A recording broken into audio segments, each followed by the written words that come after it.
نحمده ونصلي على رسوله الكريم أما بعد فأعوذ بالله من الشيطان الرجيم بسم الله الرحمن الرحيم واذكروا الله كثيرا لعلكم تفلحون صدق الله مولانا العظيم وقال النبي صلى الله عليه وسلم ذكر الله شفاء القلوب او کما قال علیہ الصلاۃ والسلام۔ نہ دنیا سے نہ دولت سے نہ گھر آباد کرنے سے تسلی دل کو ہوتی ہے خدا کو یاد کرنے سے۔ محبت سے درود شریف پڑھ لیجئے۔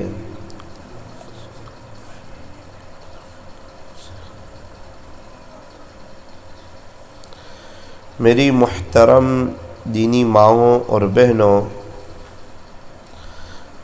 آج کا جو دن ہے وہ جمعہ کا دن ہے، اور جمعہ کا جو دن ہوتا ہے وہ بہت ہی مبارک، بہت ہی بابرکت اور بہت ہی باعظمت دین ہوا کرتا ہے۔ جمعہ کے دن کی حدیث پاک میں اور روایتوں میں بڑی ویلیو اور قدردانی آئی ہے۔ روایتوں میں یہاں تک آتا ہے کہ جمعہ کا جو دن ہوتا ہے نا وہ عیدین سے بھی افضل ہوا کرتا ہے۔ سال میں دو عید آتی ہے، ایک عید الفطر اور ایک عید الاضحیٰ، ایک رمضان عید اور ایک بقری عید۔ روایتوں میں یہاں تک آتا ہے کہ جمعہ کا جو دن ہوتا ہے وہ عیدین سے بھی افضل ہوتا ہے۔ یوں فرمایا کہ جمعہ کا جو دن ہوتا ہے نا وہ تو سید الایام ہوتا ہے۔ جس طرح مہینوں میں رمضان کا مہینہ افضل، راتوں میں شب قدر اور عرفات کی رات افضل، وقتوں میں فجر کی نماز کے بعد کا وقت اور عصر کی نماز کے بعد کا وقت یہ افضل، اسی طرح دنوں کے اعتبار سے جمعہ کا جو دن ہوتا ہے وہ افضل دن ہوا کرتا ہے۔ کہ انسان جیسا جمعہ گزارتا ہے اللہ ویسا پورا ہفتہ گزارنے کی توفیق عطا فرماتے ہیں۔ اگر کوئی شخص چاہتا ہو کہ زندگی اچھی ہو، موت اچھی آئے، اسے چاہیے کہ ہر جمعہ کا ادب کرے، احترام کرے، قدر کرے، وصول کرے، توبہ کر کے اپنے تعلق کو اپنے خالق کے ساتھ، اپنے مالک کے ساتھ، اپنے پالنہار کے ساتھ مضبوط کر لیں۔ میری محترم دینی ماؤں بہنوں، اس دنیا میں کچھ عورتیں ایسی بھی ہے جو اپنے وقت کو وصول کرتی ہے، وقت کی قدر کرتی ہے، دنیا میں آنے کے مقصد کو سمجھتی ہے اور اپنے دل کی تار اپنے اللہ سے جوڑتی ہے۔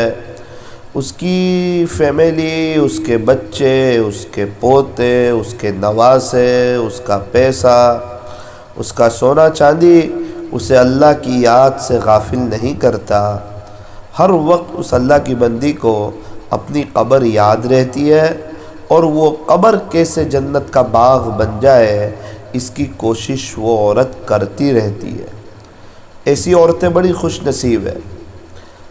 آپ یاد کرو ان عورتوں کو جن کے ساتھ آپ کی بات چیت ہوتی تھی، جو آپ کی سہیلی تھی، آپ کے گھر میں کبھی آتی، کبھی آپ ان کے گھر میں جاتے، اس طرح دینی مجلسوں میں آپ کا ان کا آمنا سامنا ہوتا۔ پھر ایک وقت آیا، ان کے پاس ملک الموت آئے، روح قبض کی، انہیں غسل دیا گیا، کفن پہنایا گیا، اور پھر ان کا جنازہ اٹھا۔ رونے والے روئے، تڑپنے والے تڑپے۔ ایک دو دن ان کی دکانیں بند رہی، بعد میں ان کو بھلا دیا گیا، ان کا نام و نشان مٹ گیا۔ اب ان پر رونے والا کوئی نہیں، ان کے لیے تڑپنے والا کوئی نہیں، ان کے لیے ایصال ثواب کرنے والا کوئی نہیں۔ دکانیں کھل گئی، بچوں کے پاس اچھی اچھی کاریں آ گئی، اچھا مکان بن گیا، اچھے کھانے آ گئے۔ اب امی کو یاد کرنے والا، دادی کو یاد کرنے والا کوئی نہیں۔ ایسی بہت سی عورتیں ہوگی جو آپ کی نظر میں ہوگی کہ وہ دنیا سے چلی گئی، نہ کوئی فون آیا، نہ کوئی مس کال آیا، نہ کچھ پتہ ہے کہ قبر میں اس کے ساتھ کیا ہو رہا ہے۔ قبر یا تو جنت کے باغوں میں سے ایک باغ بنتی ہے، یا جہنم کے گڑھوں میں سے ایک گھڑا بنتی ہے۔ ایک مہینے پہلے سورت میں قبرستان میں ایک عجیب واقعہ پیش آیا۔ ایک عورت کو دفن کیا، ایک ہی دن ہوا اس کی قبر سر کے پاس سے دھس گئی اور 3 سانپ اس کی قبر میں سے باہر آ گئے۔ وہ جوان عورت، 24 سال کی عورت، انتقال ہو گیا۔ اس کا چھوٹا بچہ 7 سال کا، اس نے یہ منظر دیکھا تو سہم گیا، ڈر گیا، گھبرا گیا۔ ایک تو ماں کا غم، اور دوسرا ماں کی قبر سے یہ سانپ کا نکلنا۔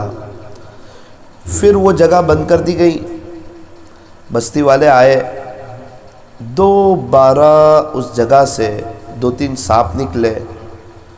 عجیب بات، سانپ ادھر ادھر جاتے نہیں، یہاں وہاں جاتے نہیں، بلکہ اس کے سر کے پاس چلے جاتے ہیں۔ اللہ اکبر کبیرہ۔ میری بات ہوئی ان کے گھر والوں سے۔ میں نے پوچھا کہ کیا یہ عورت نماز نہیں پڑھتی تھی؟ نماز تو پڑھتی تھی۔ کیا یہ پردہ نہیں کرتی تھی؟ پردہ تو کرتی تھی۔ گناہ کیا کرتی تھی کہ اللہ تعالیٰ ناراض ہو گئے، اللہ جلال میں آ گئے، قبر کا عذاب شروع ہو گیا، سانپ باہر آ گئے؟ تو یوں کہا کہ یہ عورت بد نظری اور زنا کو ہلکا سمجھتی تھی۔ میری دینی ماؤں بہنوں، آج انسان اس کو بہت نارمل لیتا ہے، حالانکہ یہ بڑی خطرناک چیز ہے۔ بد نظری اللہ کی نظر سے گرا دیتی ہے۔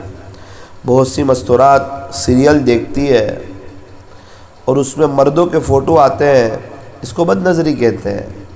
بہت سے مرد حضرات نیوز دیکھتے ہیں، اس میں مستورات کے فوٹو آتے ہیں، اس کو بد نظری کہتے ہیں۔ اللہ تعالیٰ ہمیں صحیح سمجھ عطا فرمائے اور چوکن نہ رہ کر کے زندگی گزارنے کی توفیق عطا فرمائے۔ دیکھو، اللہ تعالیٰ بڑی قدرت والے، بڑی طاقت والے، بڑے شہنشاہ، بڑے مہربان بھی ہیں، معاف کرنے والے، رحم کرنے والے۔ بندہ کیا کریں؟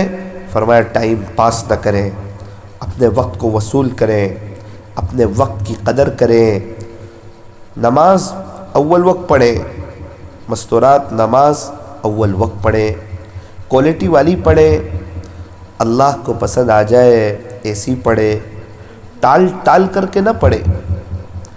ہر جائز کام کرنے کا نہیں ہوتا۔ بہت سی مستورات کہتی ہے مولانا صاحب دوپہر میں 3:30 بجے بھی تو ظہر کی نماز ہو ہی جاتی ہے نا۔ دیکھو، آئس کریم کو پگھال کر کے کھانا بھی جائز ہے، کوئی کھاتا ہے؟ چائے کو ٹھنڈی کر کے پینا بھی جائز ہے، کوئی پیتا ہے؟ کھانا 1 بجے دسترخوان پہ نکال دو، 3:30 بجے تک خوب ٹھنڈا ہو جانا